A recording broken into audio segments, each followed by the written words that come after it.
Last month, NHS Borders revealed a deficit of £30 million in their budget. So there are concerns around the recently announced review of 4 community hospitals in the region. But the Health Board's chief executive is clear they must prepare for the future. I mean, it depends what the outcome is, and we don't have, we don't yet know what the outcome is. What I think we know over the very long term is that at least 3 of the buildings will need to be significantly revised in terms of their layout, their infrastructure.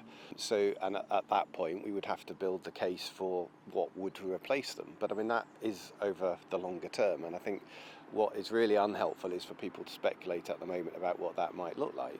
The hospitals in Kelso, Duns, Peebles and Hoyk are being looked at to see if they're fit for purpose and whether medical cover is sustainable there.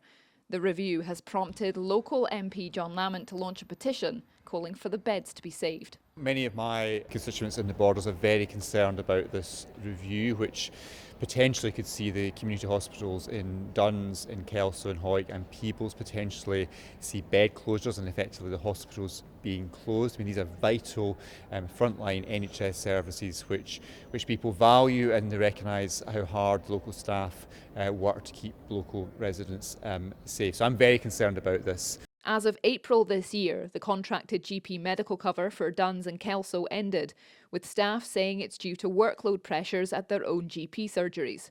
While Hoyk GPs at TV Medical Practice say they will continue to provide medical cover at the community hospital. Friends of Hoyk Community Hospital fundraise for additional resources, either for patient comfort or requests from staff for equipment and resources.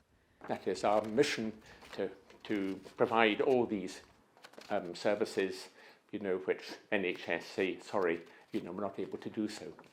But we're finding now that there are more and more requests coming in because, the NHS, as you can appreciate, perhaps can't provide all these things at the present time. These facilities can provide beds, minor injury care, clinics and more. While there's no doubt NHS boards must adapt to cope with growing demand and financial pressure, the future of these hospitals in the Borders could be a sign of what's to come. Isla Todd, ITV News.